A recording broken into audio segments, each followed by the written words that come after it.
မင်္ဂလာပါပိုလန်ကွဲစာမနာမှာကျွန်တော်ပြန်လဲကြိုဆိုလိုက်ပါတယ်အခုဒီတစ်ခါကျွန်တော်တင်ပြမယ့်သင်ခန်းစာကတော့ရပ်ပင်ဝါဆွဲပြီးသွဲနဲ့ဘီပေါင်းဆက်ချင်းစာကြောင်းခွန်ကိုကျွန်တော်စကလုံးပေါင်းပြပေးမှာဖြစ်ပါတယ်အစဉ်အသစ်ဖြစ်ပြီဆိုရင်ကျွန်တော်နဲ့တူတူလိုက်ကြည့်ကြဖို့ဖိတ်ခေါ်ပါတယ်ကာရီဝါဟွဲရ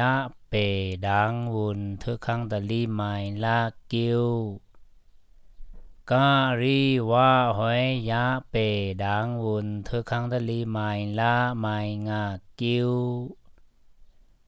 ကာရီဝါဟွဲရပေဒန်းဝန်ထခန်းတလီကျူကာရီဝါဟွဲရပေဒန်းဝန်ထခန်းတလီမိုင်ငါကျူကာရီဝါဟွဲရပေဒန်းဝန်ထခန်းတလီမိုင်နီဆုံးကျူကာရီဝါဟွဲရပေဒန်းဝန်ထခန်းတလီမိုင်ပတ်ငါကျူကျူကျူကျူ